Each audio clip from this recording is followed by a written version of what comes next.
तृतीय अध्याय का 10वां श्लोक। जय गुरुदेव भगवान की जय। ओम परमात्मे नमः।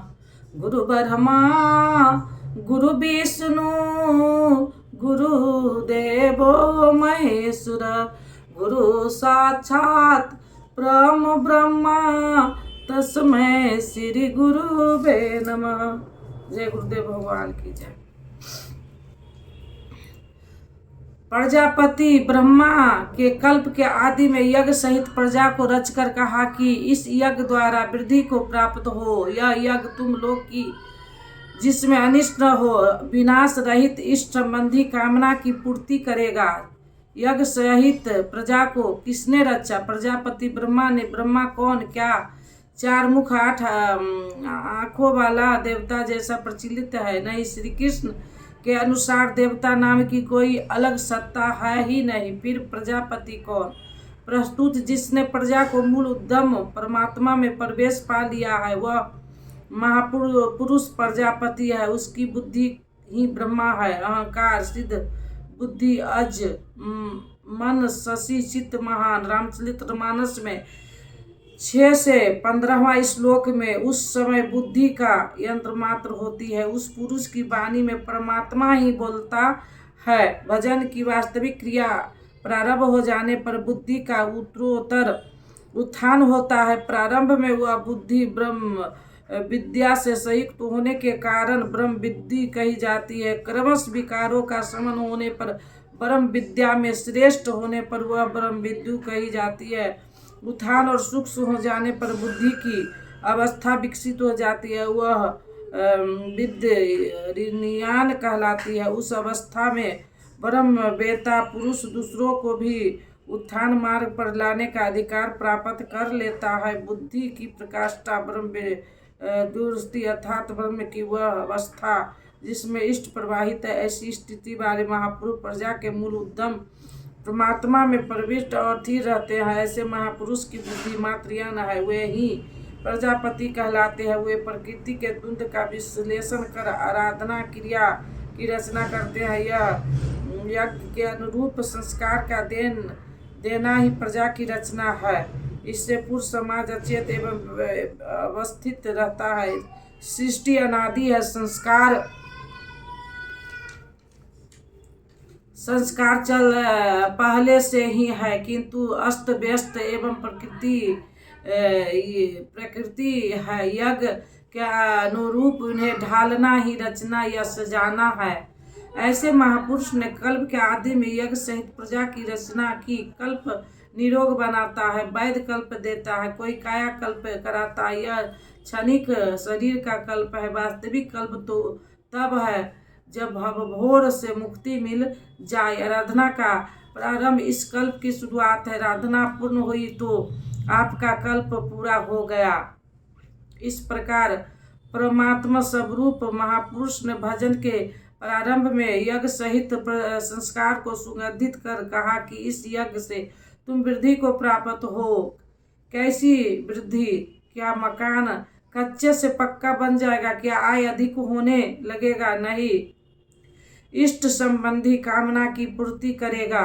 इष्ट है परमात्मा। उस परमात्मा संबंधी कामना की पूर्ति वाला है। प्रश्न स्वाभाविक है कि यज्ञ सीधे उस परमात्मा की प्राप्ति करा देगा अथवा क्रम से चलकर इस यज्ञ द्वारा देवताओं की उन्नति करो, अर्थात देवी संपत्ति की वृद्धि करो। वे देवता लोग तुम लोग की उन्नति करेंगे। इस प्रकार आपस में वृद्धि करते करते परम से जिसके बाद कुछ भी पाना शेष न रहे, ऐसे परम कल्याण को प्राप्त हो जाओ। जो जो हम यज्ञ में प्रवेश करेंगे, आगे यज्ञ का अर्थ होगा आराधना की विधि। जो जो हृदय देश में देवी संपत्ति अर्जित होती चली जाएगी। परमदेव एकमात्र परमात्मा है। उस परमदेव में प्रवेश दिला देने वाली जो संपत्ति है, अंतकरण की जो सजाती प्रवृत्ति, उसी को देवी संपत्ति कहते हैं। वही परमदेव को संभव करती, इसलिए देवी संपत्ति कही जाती है, न कि बाहरी देवता पत्थर पानी जैसा कि लोग कल्पना कर लेते हैं। वेगेश्वर श्री कृष्ण के शब्दों में उनकी कोई अस्तुत्व नहीं है। आगे कहते यज्ञ द्वारा धरती धीर्त देवता जैसे संपद आपको भोगान ही दास्ते इष्ट अर्थार्थ आराध्य संबंधी भोगों को देंगे।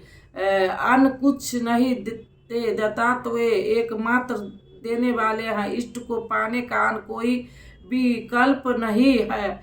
इन देवी गुणों को बिना बनाए बढ़ाए जो इस स्थिति का भोग करता है वह निश्चय ही चोर है। जब उसने पाया ही नहीं तो भोगेगा क्या। किंतु कहता अवश्य है हम तो पूर्ण है, तत्दर्शी है, ऐसी डिंग मारेगा इस पथ से मुंह छिपाने वाला वह निश्चय ही चोर है, न कि प्राप्ति वाला। किंतु पाने वाले क्या पाते हैं। यज्ञ से बचे हुए अन्न को खाने वाले सज्जन सब पापों से मुक्त हो जाते हैं, देवी संपत्ति की वृद्धि करते हैं। परिणाम में प्राप्ति काल ही पूर्ति काल है।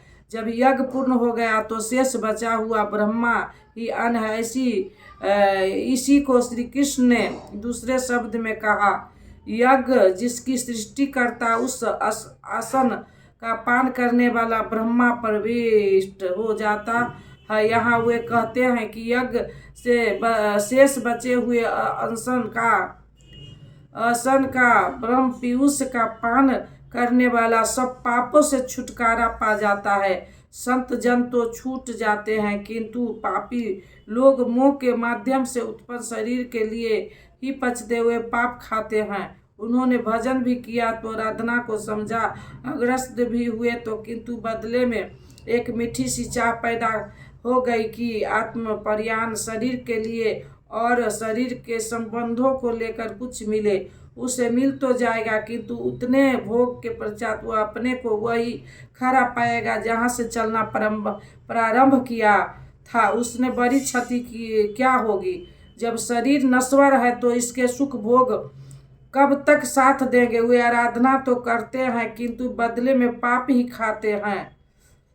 पलटी सुधा ते सब बीस ले ही रामचरितमानस 7 से 43वां श्लोक में वह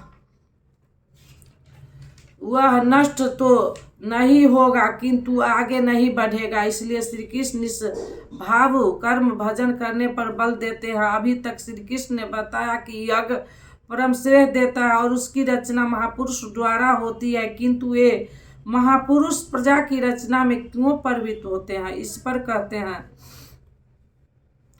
संपूर्ण प्राणी अन्न से उत्पन्न होते हैं।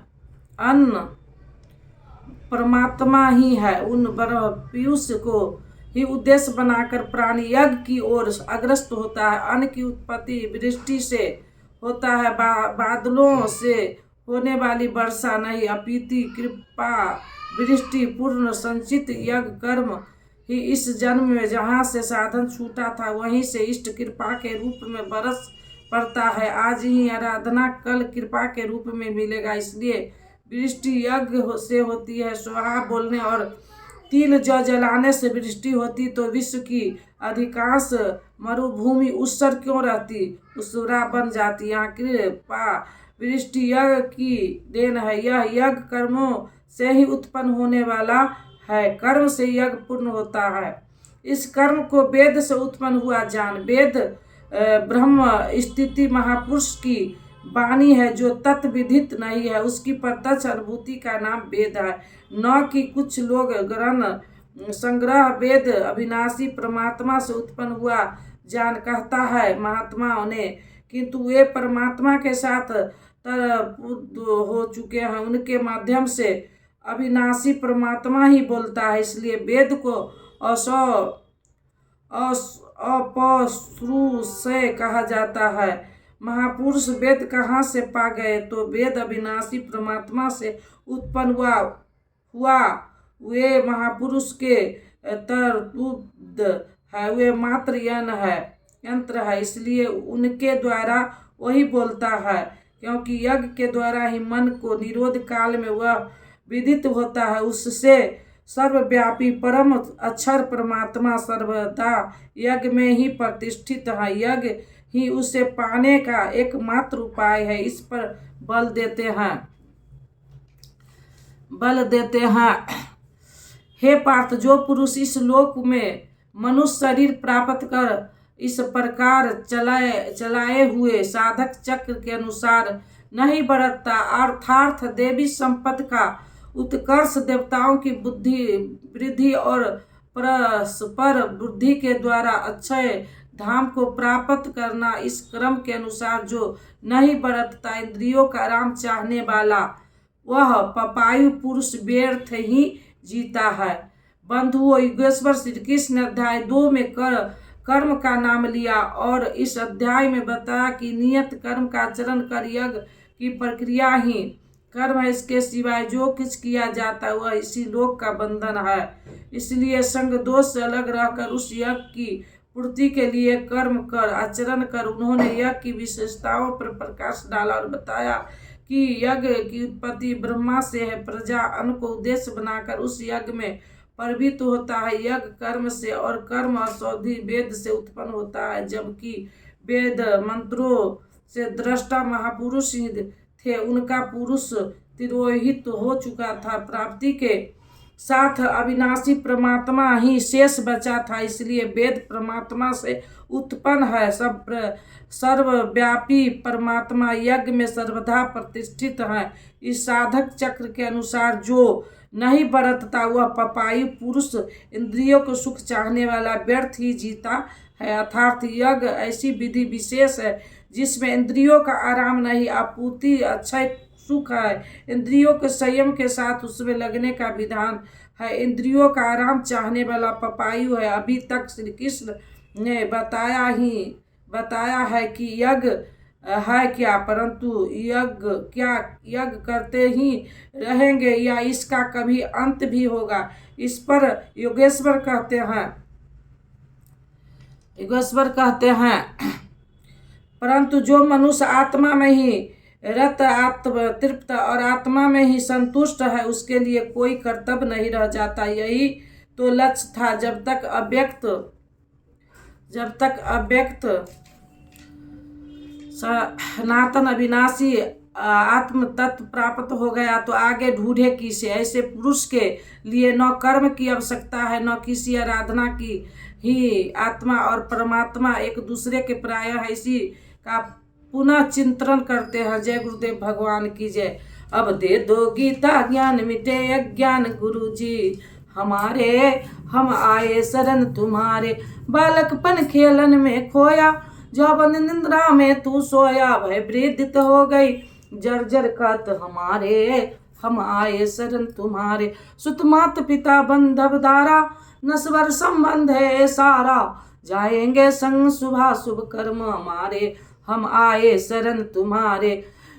गुरु कर में जग की माया में सुख पाता था, इस काया में ज्योति से ज्योति जगाओ गुरु जी हमारे, हम आए शरण तुम्हारे। सेवक पर स्वामी दया करो, भव भय बंधन आप हरो, कर्मों के दोष न देखो आप हमारे, हम आए शरण तुम्हारे। अब दे दो गीता ज्ञान मिटे अज्ञान, गुरु जी हमारे हम आए शरण तुम्हारे। गुरु चरणों में ए अर्जी है, आगे प्रभु आपकी मर्जी है, गुरु कृपा मिले तो जागे भाग हमारे, हम आए शरण तुम्हारे। अब दे दो गीता ज्ञान मिटे अज्ञान, गुरु जी हमारे हम आए शरण तुम्हारे। नीलाम श्यामल कोमलांगम सीता समारोपित वाम भाग्य, पानु महासाहेब चारु चापम, नमामि राम रघुवंशनाथम, कर्पूर गौरम करुणावतारम, संसार सारम भुजगेन्द्रहारम, सदा वसंतम हृदयारविंदे, भवम भवानी सहितम नमामि। तुमेव माता चुप्ता तुमेव बंधु च सखा तुमेव विद्या द्रविणम तुमेव सर्वम मम देव देव। ओम शांति शांति। जय गुरुदेव भगवान की जय। ओम ओम ओम।